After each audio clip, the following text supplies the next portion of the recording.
Bom dia, irmãos. Graças e paz. Vamos dar nosso início ao nosso culto, né? Estarei orando para a gente louvar o nosso grande Deus, tá? Oremos. Senhor, nosso Deus, nosso Pai, primeiramente queremos agradecer ao Senhor por mais um dia de vida, Pai. Agradecer por esse sol, Pai. Agradecer porque estamos vivos, Senhor. Agradecer porque mais uma vez sua misericórdia se fez em nossas vidas, Senhor. Muito obrigado pela vida de cada um aqui presente, Pai. Esteja abençoando cada um, cuidando de cada um, Pai. O Senhor conhece o coração, o Senhor conhece o desejo, o Senhor conhece a necessidade, Pai. O Senhor conhece cada um que está passando, Pai. Mas sabemos que o Senhor é um Deus que cuida, um Deus que está na frente de tudo, Pai. Aquelas pessoas que não puderam estar aqui conosco, Pai, o Senhor conhece o coração de cada um, o Senhor conhece o porquê, Pai. E aquelas pessoas que estão em casa, Pai, ou no hospital, enfermas, Senhor, que o Senhor possa estar abençoando, cuidando deles, Pai, suprindo suas necessidades, Pai, restaurando sua saúde, Pai, curando, Pai. Esteja abençoando esse louvor que iremos fazer a Ti, Senhor, que seja para a honra e glória do Seu santo nome, Senhor. Esteja abençoando a palavra que será dita aqui, Pai. Esteja cuidando de nossos corações, Senhor, abençoando nossas vidas, Senhor.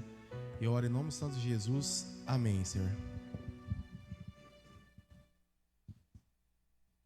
Por favor, se ficar de pé, fazendo um favor.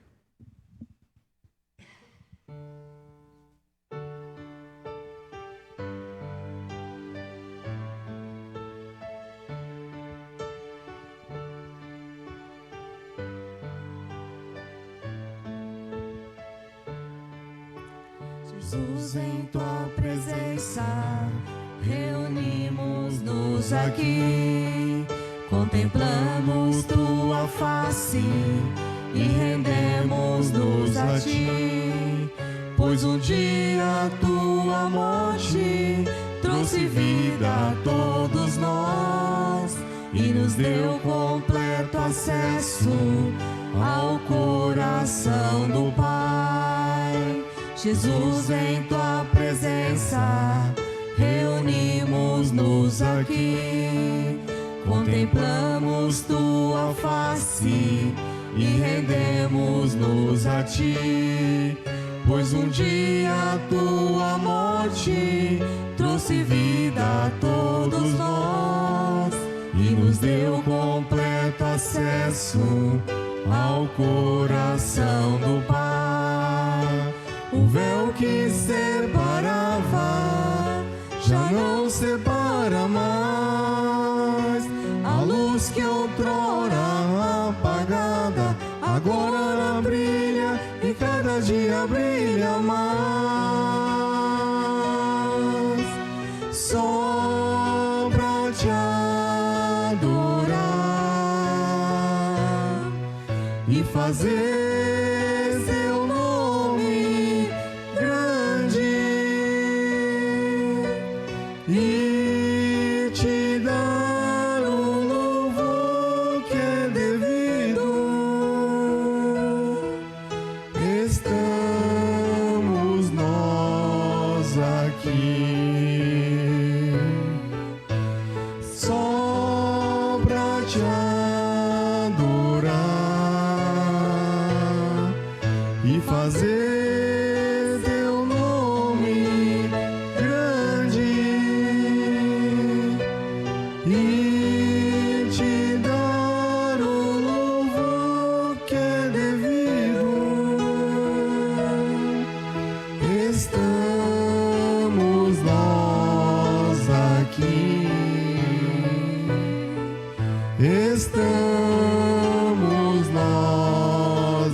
adorar, glorificar, exaltar o nome do nosso Deus, amém?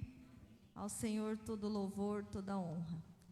Agora nós vamos estar cantando o hino Firme nas Promessas, e os irmãos que trouxeram seus dízimos e oferta podem estar trazendo à frente.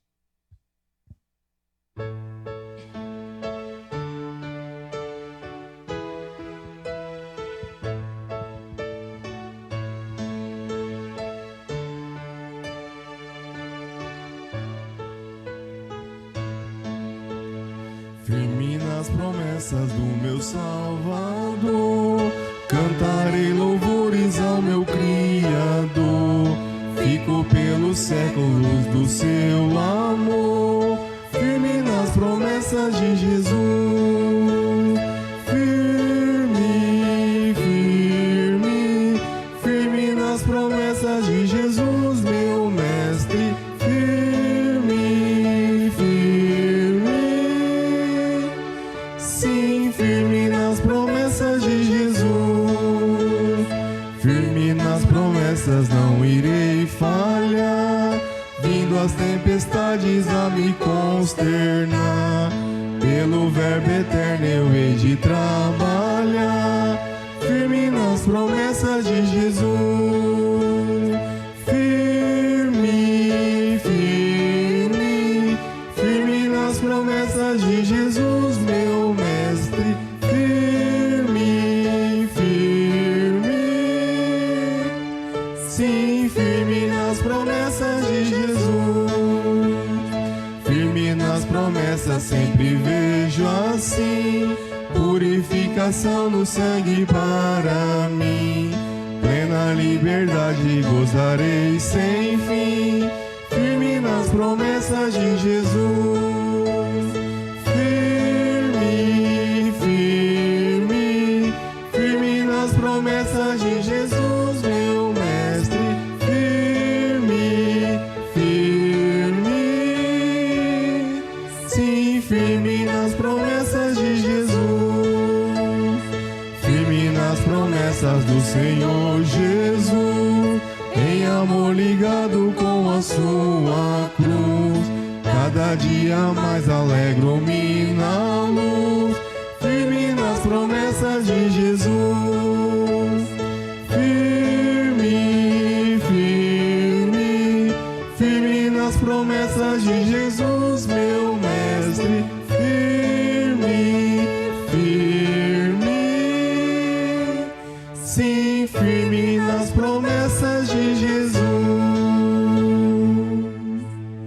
Senhor, nosso Deus e Pai, continuando a Tua presença, ó Deus, quero Te agradecer mais uma vez de estar aqui na Tua casa, louvando tanto sempre o Teu santo e poderoso nome.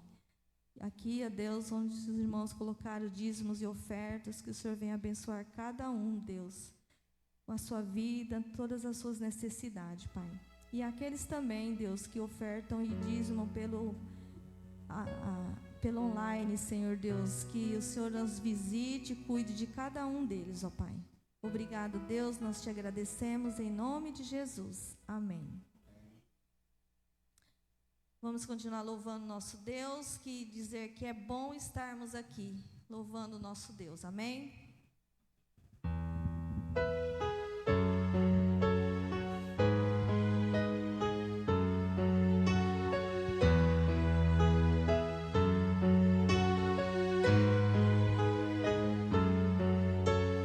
Bom estarmos aqui louvando a Deus, podendo exaltar seu santo nome. Bom estarmos aqui louvando a Deus, podendo exaltar seu santo nome. Tempo para isso, tempo para louvarmos a Deus, num só amor, num só Espírito. Tempo para isso, tempo para louvarmos a Deus, num só amor, num só Espírito. Deus venha nos abençoar e que essa união nunca falte para nós. Deus venha nos abençoar e que essa união nunca falte para nós. Obrigado, Deus, que nós possamos, Deus, estar aqui, Deus, louvando o teu santo nome, te adorando, te glorificando, te exaltando. Abençoa, Deus, cada um aqui, cada família aqui representada, e que nós agora, Deus, onde vamos estudar a sua palavra, que ela venha de encontro ao nosso coração, que nós possamos estar sempre com o coração aberto para receber mais uma porção do Senhor. Abençoa, Deus, aqueles que estão nos assistindo, e também, Deus, lembrando, Deus, dos estudantes que estão hoje prestando o Enem, ó Deus, que o Senhor esteja cuidando deles, trazendo à mente deles tudo aquilo que eles precisam, Pai, para poder ter o seu trabalho e ser sua vida, Senhor Deus. Que o Senhor esteja cuidando de cada um, Pai. E também, Deus, por aquelas cidades que foram atingidas, ó Pai, por essa tempestade, ó Deus, nós pedimos ao Senhor graça, misericórdia para cada vida, Deus, para cada um ali, Senhor Deus. E agradecemos ao Senhor sempre, Deus, porque o Senhor tem cuidado de nós, Pai. Muito obrigado, Deus. Essa é a minha oração que eu faço em nome do teu Filho amado Jesus. Amém. Os irmãos podem se assentar.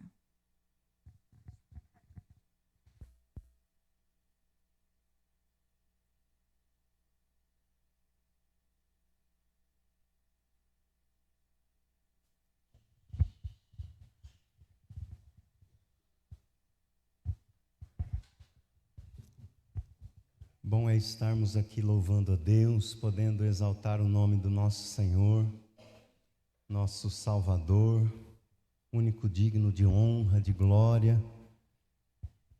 E nós bendizemos a Ele por nos dar esse privilégio. Eu quero convidar você a abrir a sua Bíblia na carta aos Filipenses, capítulo 2, a partir do versículo 5.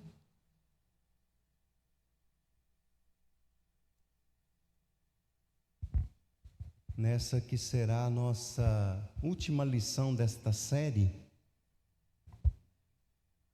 nós vamos tratar sobre o senhorio de Cristo. Filipenses capítulo 2, o versículo 5.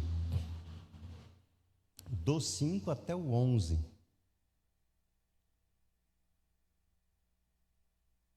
Tenham entre vocês o mesmo modo de pensar de Cristo Jesus, que mesmo existindo em forma de Deus, não considerou o ser igual a Deus algo que deveria ser retido a qualquer custo. Pelo contrário, ele se esvaziou assumindo a forma de servo, tornando-se semelhante aos seres humanos, e reconhecido em forma humana, ele se humilhou, tornando-se obediente até a morte, morte de cruz.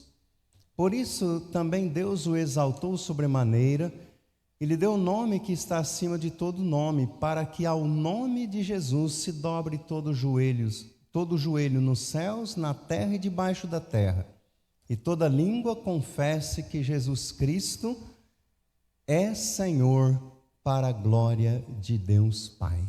Amém? Vamos orar. Querido e amado Deus, nós te bendizemos porque o Senhor é soberano sobre todas as coisas, o Senhor é Deus, está no controle de tudo, nada foge ao controle do Senhor, e nós te bendizemos porque o Senhor, assim, com toda a majestade, honra e glória, permite que nós nos reunamos na sua casa para te adorar, para te servir.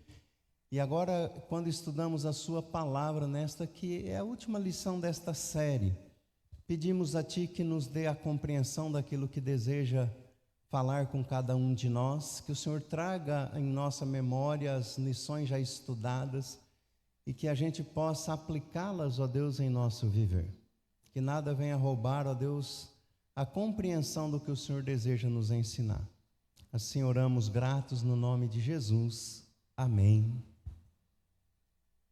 Jesus Cristo é o Senhor, é uma frase simples, tantas vezes citadas, copiadas, impressas, pintadas, escritas, com muita facilidade, mas de importância que dificilmente pode ser exagerada.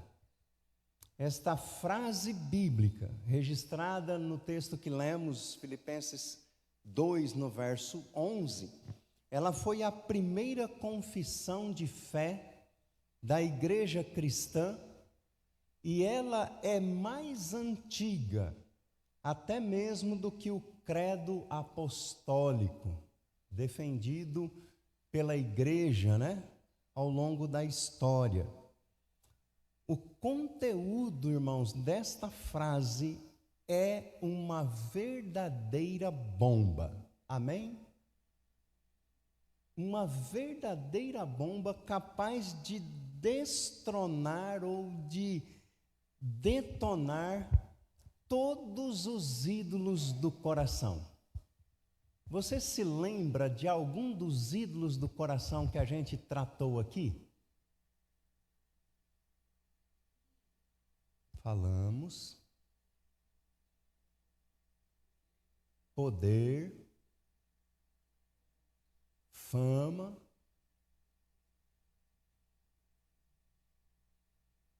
vaidade.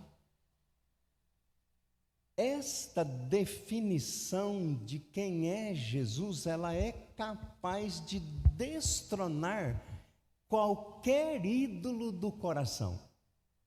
Quando ela foi formulada pela primeira vez, ela tinha um conteúdo não apenas espiritual, mas ela tinha um conteúdo também político, revolucionário, porque era um desafio aos poderes constituídos da época. Esta frase, Jesus ou Cristo é o Senhor, ela foi formulada para, de alguma maneira, ser um desafio ao poder político também da época. Isso porque parte do mundo, mais de 2000 anos atrás, em que alguns ousaram proclamar Jesus Cristo é o Kyrios. E esta palavra Kyrios em grego, ela era usada tão somente para se referir a ou ao imperador César Augusto. Esse termo só podia ser usado para se referir ao imperador romano César. O império naquela época era uma superpotência, e aí surge um grupo de, entre aspas, loucos, se apropriando de 1 Coríntios 4:10, que diz assim: somos loucos por causa de Cristo, e eles surgem anunciando que Jesus era o verdadeiro Kyrios, e não César Augusto, o imperador. O Kyrios, ou o Senhor, era um carpinteiro judeu que havia sido executado na cruz por ordem de quem? Do império. Então era assim um desafio muito grande. E é importante observar que naquela época alguns criminosos de alta periculosidade, que não eram cidadãos romanos, somente eles eram crucificados. Era o tipo de morte mais terrível que tinha. E também a que, assim, era ministrada para aquelas pessoas de mais baixa qualidade dentro do império. E os seguidores de Jesus, então, tiveram a ousadia de sair por toda parte anunciando que aquele que havia sido crucificado havia ressuscitado e que ele era o Senhor, o Kyrios. O anúncio que eles fizeram ainda hoje ecoa e precisa ser lembrado. Muitos, por conta desta mensagem naquele tempo, irmãos, enfrentaram humilhações, perseguições, e não foram poucos aqueles que foram mortos por declararem que Jesus, o Cristo, era o Quírios. Jesus, para eles, não era apenas um milagreiro, não era um solucionador de problemas, como se fosse uma espécie de gênio da lâmpada. Ele é o Senhor. E esse tema, que para nós hoje parece simples, é muito desafiador e exigente, mais do que a gente possa imaginar. Em nosso texto que lemos, aliás, a carta aos Filipenses, ela é uma carta curta que pode ser lida em poucos minutos, que tem uma beleza e uma singeleza que dificilmente pode ser rivalizada com outra carta da Escritura, especialmente no Novo Testamento, porque ela contém alguns elementos fundamentais para a fé cristã. Ela é dirigida a uma cidade chamada Filipo, que era uma colônia romana, e ali havia essa comunidade cristã, e essa comunidade que recebe a carta estava dentro desta cidade, né, que era um importante dentro do contexto social, econômico e político também do Império Romano. E ali que se começa então a chamar Cristo de Senhor, de Quírios. E se você observar no livro de Atos, no capítulo 16, a partir do versículo 11 até o versículo 40, será ali relatado acontecimentos dramáticos envolvendo ali a organização dessa comunidade nessa cidade. Quando você lê também em Filipenses 4, os versos 2 e 3, mostra conflitos que estavam acontecendo, especialmente ali entre duas irmãs, Evódia e Sintique, que haviam se desentendido. Também no capítulo 1 de Filipenses, Paulo exorta ali num apelo emocionante para que haja unidade dentro daquela comunidade. E para dar exemplo de humildade, sem a qual a igreja não terá unidade, ele fala acerca daquele que tem todo o poder, conforme diz Mateus 28, 18, aquele que tem todo o poder, toda a autoridade, abre mão de tudo, se humilha para ser exaltado, recebendo o senhorio sobre todas as coisas no céu e na terra. Vamos ler de novo os versos de 9 ao 11, Filipenses 2, de 9 ao 11. Por isso também Deus o exaltou sobremaneira, e lhe deu um nome que está acima de todo nome, para que ao nome de Jesus se dobre todo o joelho, nos céus, na terra e debaixo da terra, e toda língua confesse que Jesus Cristo é Senhor, para a glória de Deus Pai. Amém?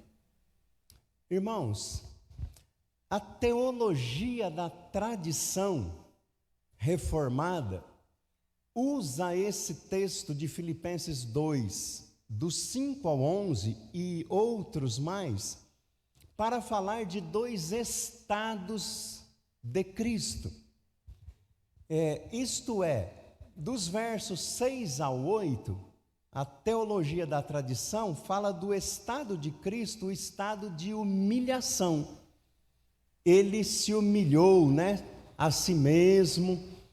E dos versos 9 ao 11, o estado de exaltação.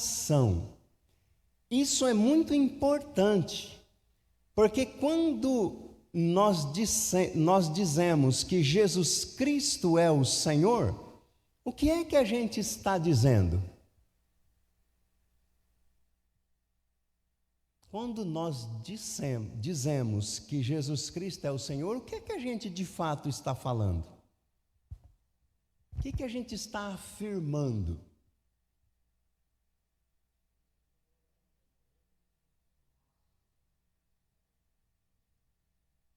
Se Ele é tudo isso que a gente afirma Ele ser, Ele é um instrumento, a bomba, como eu citei aqui, a arma para, de fato, destruir todo tipo de ídolo que possa ter no nosso coração.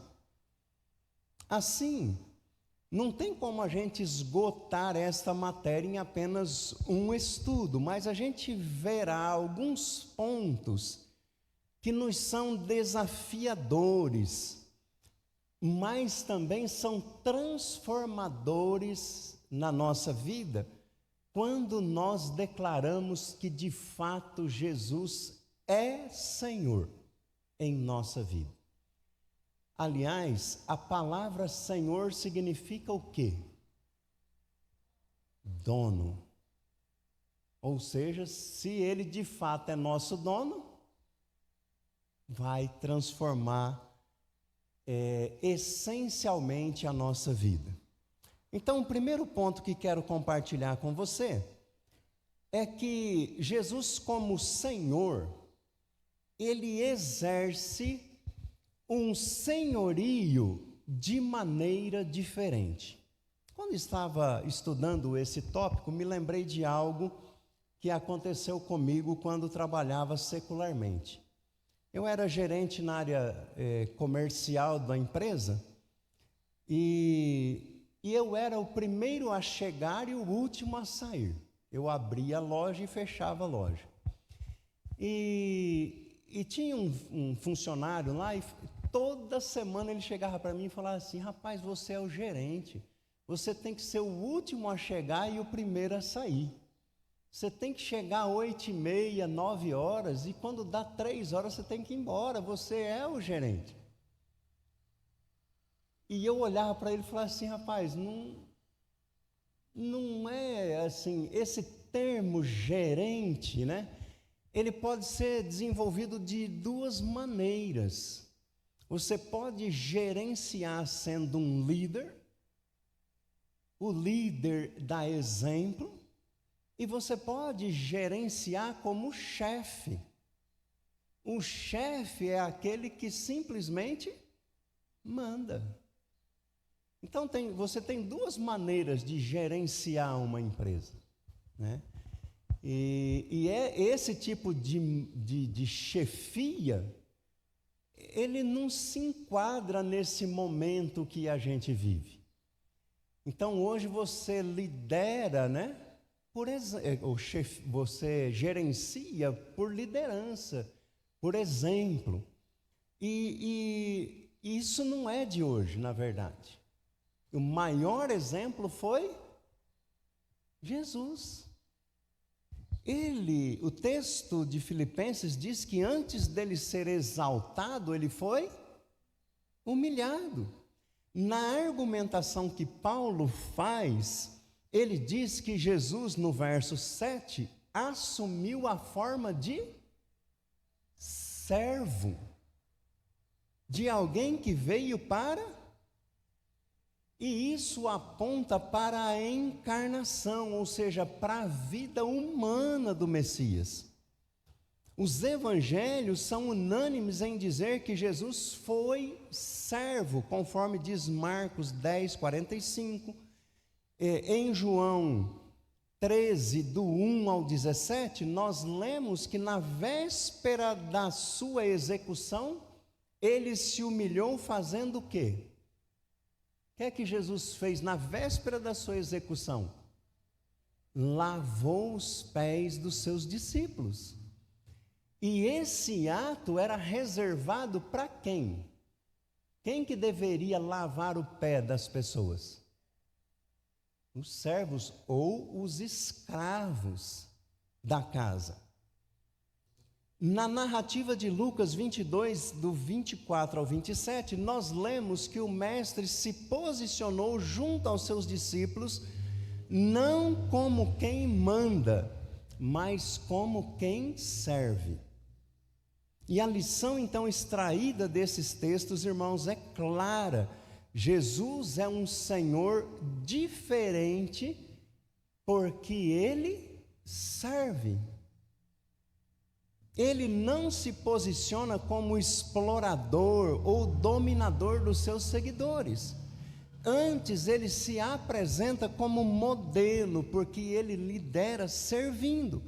E ao servir, ele lidera, se torna um exemplo. Parece até uma contradição, mas não é.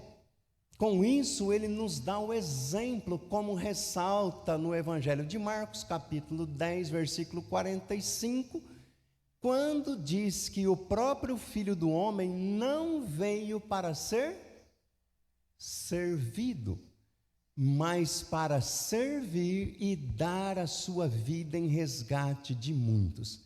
Então, embora ele seja Quírios, o dono, e poderia mandar, e pode mandar, ele lidera pelo exemplo.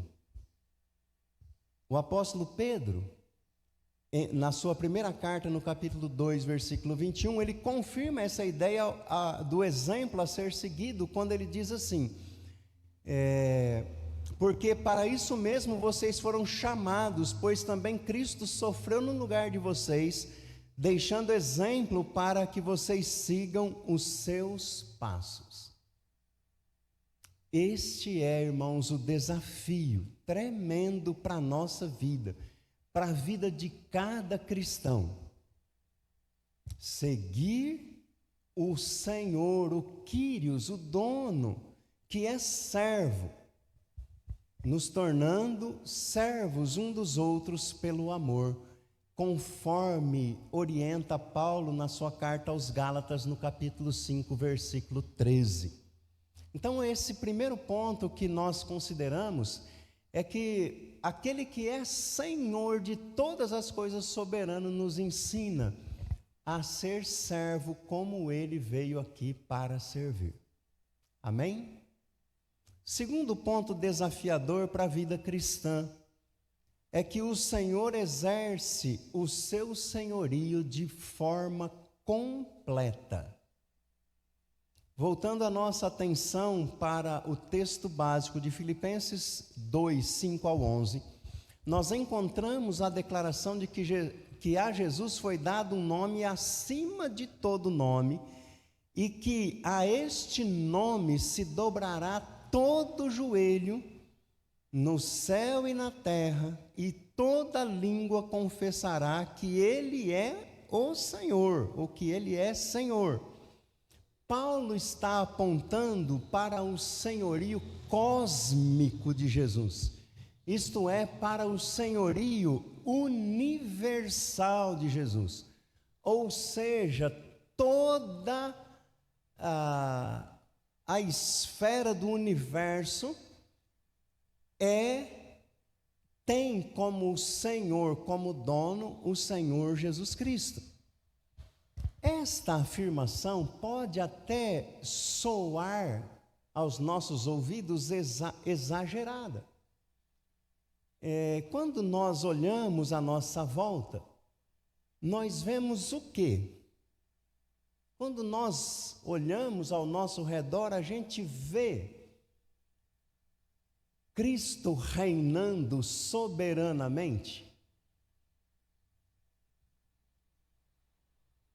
O que é que a gente vê? Parece que nos aponta para uma outra direção. A gente vê guerras, corrupção, violência, devastação, desprezo com os valores básicos da fé, tragédias como estas que a gente tem visto, né, como ali em Regente na semana passada, agora ali no Paraná. Vemos as pessoas envolvidas com drogas, como aconteceu lá aquela operação no Rio de Janeiro. Parece que a gente vê tanta coisa negativa que a gente pode até ficar abalado. E tem muita gente abalada vendo estas coisas acontecendo. Só abrindo um parênteses, a Bíblia diz que isso tem que acontecer. E a gente precisa estar preparado para isso, né? Mas diante de tanta coisa má, a mensagem cristã permanece a mesma. Jesus Cristo é o Senhor que exerce o senhorio sobre todas as coisas. E tudo o que acontece é por conta da desobediência do ser humano desde o jardim do Éden até esse momento. Essa mensagem, irmãos, é encontrada em Apocalipse 19, 11, 16, que fecha com ouro a revelação bíblica. Diz lá em Apocalipse 19, 11 e 16, assim: eu vi o céu aberto e eis um cavalo branco, seu cavaleiro se chama Fiel e Verdadeiro, e julga e combate com justiça. Os seus olhos são como chama de fogo, na cabeça dele há muitos diademas, tem um nome escrito que ninguém conhece a não ser ele mesmo. Está vestido com um manto encharcado de sangue e o seu nome é Verbo de Deus. Os exércitos dos céus seguiam montados em cavalos brancos e vestidos de linho finíssimo, branco e puro. Da sua boca sai uma espada afiada para com ela ferir as nações. Ele mesmo as regerá com cetro de ferro, e ele mesmo é o que pisa o lagar do vinho do furor da ira do Deus Todo-Poderoso. No seu manto e na sua coxa está escrito um nome: Rei dos Reis, Senhor dos Senhores. Jesus Cristo é o Rei dos Reis, o Senhor dos Senhores. Amém? Embora o que a gente contemple hoje mostre o distanciamento do homem de Deus, o Senhor continua soberanamente reinando e reinará para todo sempre. O cristão deve ter como marca na sua vida a esperança. O mal não tem e nem terá a última palavra. Por isso, não percamos nem a fé, nem a esperança e nem o amor. Cristo é e será o Rei de toda a terra, como afirma o Salmo 47, versículo 2. Amém? O terceiro ponto desafiador para a vida cristã. O Senhor, aquele que é o Quírios, exerce o seu senhorio na vida pessoal de cada um dos seus seguidores, de cada um dos seus discípulos. Quando olhamos para o Novo Testamento, percebemos que Jesus, ele é apresentado nas páginas do Novo Testamento não apenas como Senhor cósmico universal, mas também como Senhor pessoal. Cada cristão tem o dever de submeter a sua vida a Ele. A gente não deve esperar isso do ímpio. O ímpio não vai submeter a sua vida ao senhorio de Jesus, mas o cristão, o seu discípulo, deve submeter a sua vida ao senhorio de Jesus. A propósito, o Novo Testamento chama Jesus muito mais vezes de Senhor do que de Salvador. Percebeu isso já? O Novo Testamento chama Jesus muito mais vezes de Senhor do que de Salvador. A tradição da piedade cristã popular enfatiza Jesus como Salvador. E isso não é um problema em si mesmo, porque de fato Ele é Salvador. Então isso não é um problema em si mesmo. Mas, entretanto, todavia, porém, o problema é se esquecer de Cristo como Senhor. Ele de fato é Salvador. Mas ao ser o seu Salvador, Ele também é o seu Senhor. E como Senhor, Ele manda. E quem tem juízo, obedece. Assim, reduzir a obra de Cristo ao seu papel de Salvador não é um exercício fiel ao espírito do Novo Testamento, porque Ele é Salvador e também Senhor. Deve-se então ressaltar, porém, entretanto, todavia, que o senhorio de Jesus é exigente. Quando nós estudamos o Sermão da Montanha, o Sermão do Monte, que está lá em Mateus nos capítulos de 5 a 7, segundo a Bíblia de Riley, ele trata ali como os valores, os princípios do reino. Ele estabelece esse texto da Escritura como a ética do reino de Deus.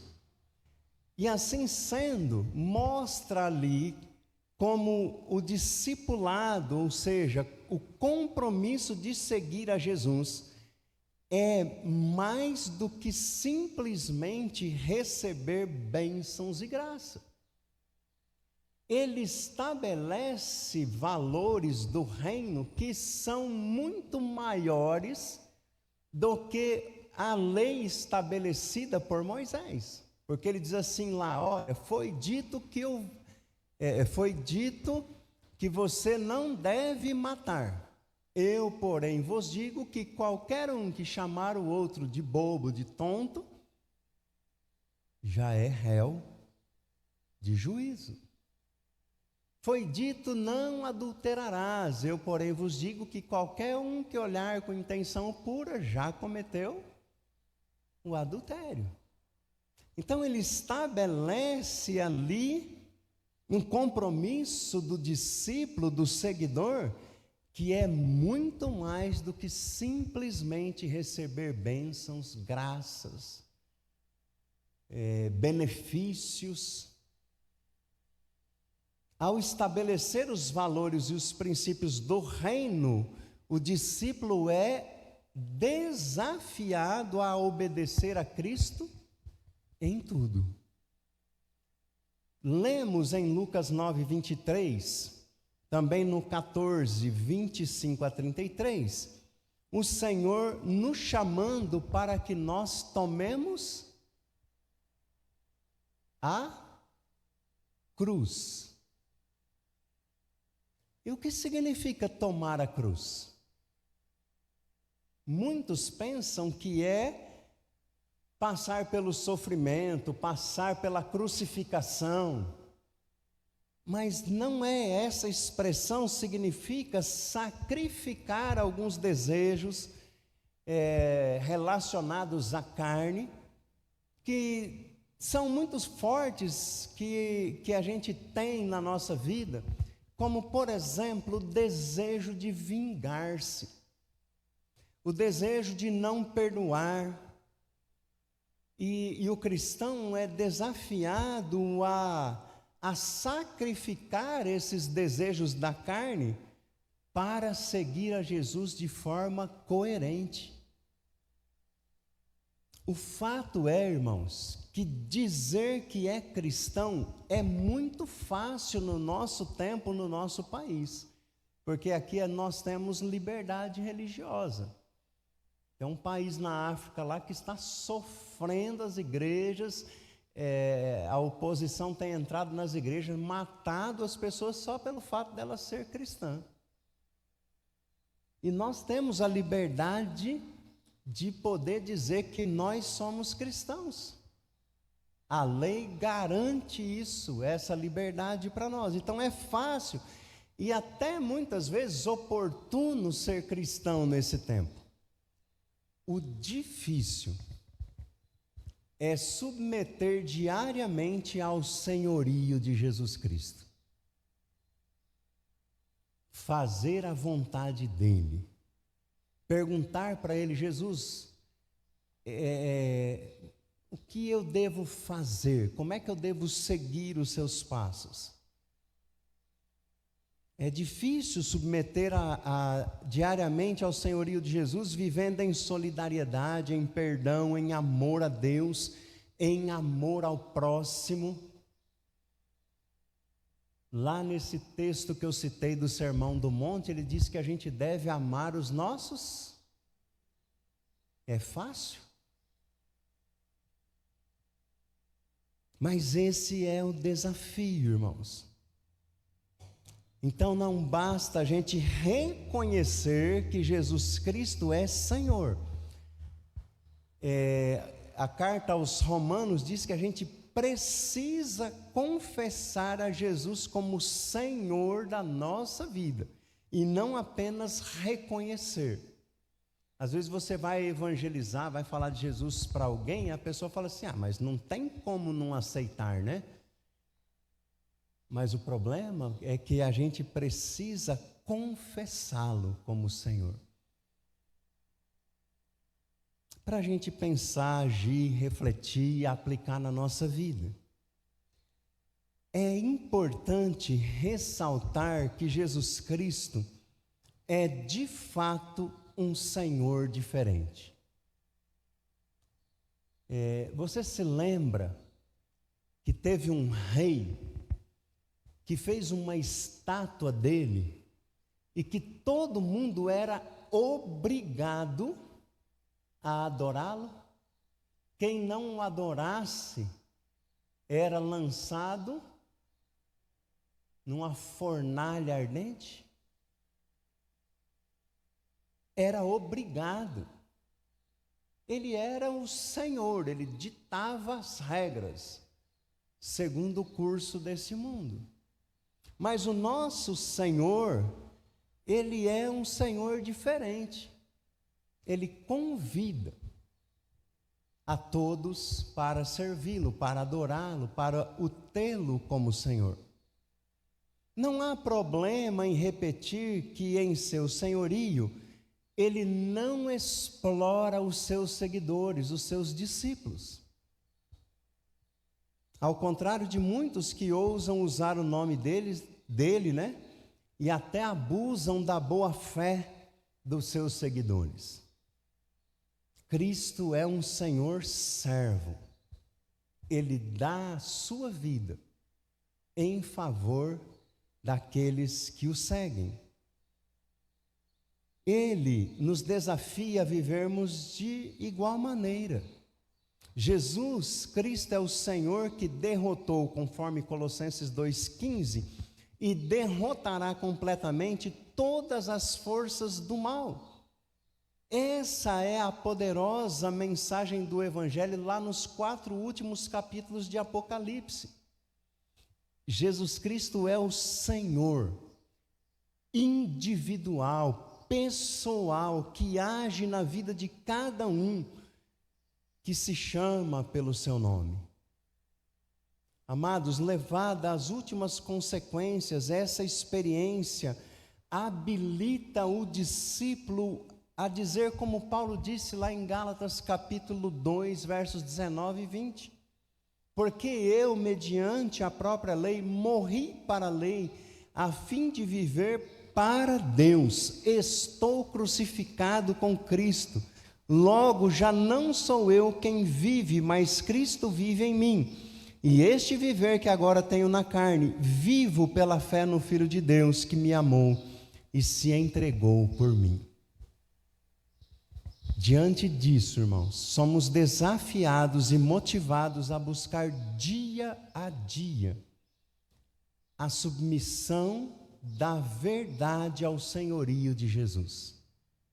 Não apenas de palavra. Porque essa é a única forma, ao entronizarmos Cristo no nosso coração, na nossa vida, ao declarar que Ele é Senhor da nossa vida, nós destronamos e destruímos todo tipo de ídolo do coração. Porque aonde Ele habita, não há mais espaço para mais nada.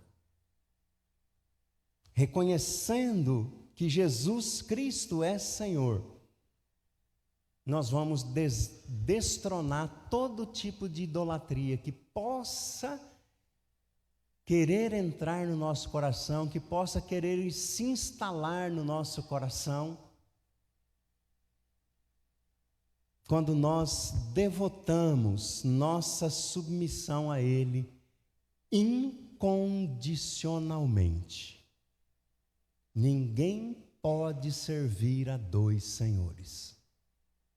Ou amará um e entristecerá a outro. Que essa seja a nossa maneira de vencer os ídolos do coração.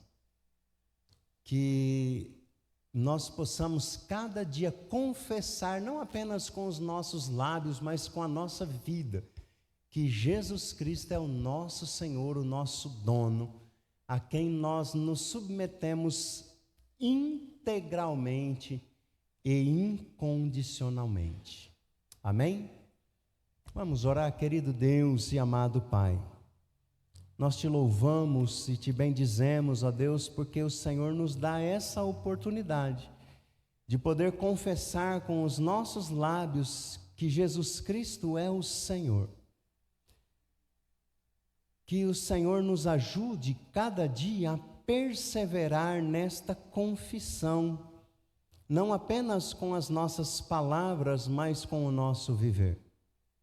Que não haja em nosso coração, em nossa vida, nenhum lugar vazio que não seja dominado pelo Senhor. Querido Deus, fica conosco, nos dá sempre a direção e a compreensão daquilo que o Senhor deseja nos ensinar. Te agradecemos por cada lição que nós pudemos estudar, ó Deus, nesta série. Que o Senhor, ó Deus, nos ajude cada dia a lembrar de cada uma delas, mas que a gente possa cada dia também reconhecer o senhorio de Jesus em nosso viver. Também, ó Deus, queremos suplicar a Ti, por cada enfermo, por cada idoso, ó Deus, que gostariam de estar aqui conosco e não podem, que o Senhor, ó Deus, os visite. Também, ó Deus, por aqueles que adoram junto conosco, que estudam junto conosco pela live. Que o Senhor visite cada família, cada um, ó Deus, que está conosco. Pai, nós te pedimos pela nossa igreja, que a gente não se acomode diante dos desafios, mas que a gente possa se levantar cada dia no poder do Senhor, com a coragem do Senhor. Que sejamos, ó Deus, luz neste mundo em trevas, e sal neste mundo insosso, Pai, cumprindo fielmente a missão que o Senhor confiou a nós. Queremos mais uma vez lembrar, ó Deus, das pessoas, das famílias ali de Rio Bonito do Iguaçu especialmente, por cada família, pelas perdas que sofreram, pela reconstrução das vidas e também da cidade, Senhor. Ó Pai, também suplicamos a Ti pela saúde do pastor Glauco, lá de São Roque. É o antigo pastor do irmão Ovídio, Pai. Ele teve um infarto grave. Que o Senhor esteja com ele, guardando, ó Deus, restaurando a sua saúde. Te pedimos também pela vida da irmã Maria Passos, que caiu ontem ali no serviço. Que o Senhor, ó Deus, restabeleça a saúde da Tua serva, Pai. Senhor, queremos colocar diante do Senhor o ministério de louvor da Tua igreja, Pai. Que o Senhor levante músicos, instrumentistas, que o Senhor levante pessoas comprometidas com a Tua obra, ó Pai. Que o Senhor fortaleça aqueles que já estão, ó Deus, dando graça, dando, ó Deus, resiliência, coragem, força, ó Deus, para continuar, ó Deus, nesta missão que o Senhor confiou a cada um deles, Pai. Que isso tudo seja para a honra, para a glória do seu louvor, ó Pai. Assim, ó Deus, nós oramos crendo que o Senhor é poderoso para fazer muito mais daquilo que nós pedimos e pensamos. Que a graça, a misericórdia, a paz da parte de Deus Pai e de Cristo Jesus, nosso Senhor, estejam com você, com a sua família, com a sua igreja. Amém. Amém. Quero deixar 2 recados com você. O primeiro deles que o nosso culto de quarta-feira agora não será aqui no templo, será na casa da irmã Zenaide. Você está convidado a estar lá conosco para adorar e servir ao nosso Deus. E o segundo recado é sobre o nosso curso introdutivo para professores evangelistas de criança, que será realizado pela APEC aqui na nossa igreja no dia 15 de novembro. Ele é um curso cujo objetivo é preparar os professores e evangelistas para a criança. Então, se você deseja participar, faça sua inscrição com a irmã Glória. O valor do curso é R$50. Se você tem dificuldade com esse valor, fale comigo ou com a irmã Glória, a gente dá um jeito de resolver, mas participe, A gente precisa ter um número para poder realizar esse curso, Então, será oferecido aqui o material necessário para o curso, apostila, bolsa, material de evangelismo.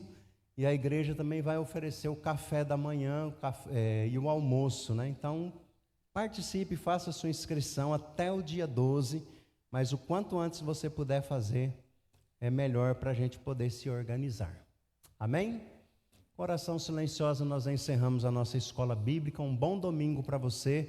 E querendo Deus, estejamos aqui à noite para louvar e engrandecer o nome do nosso Senhor.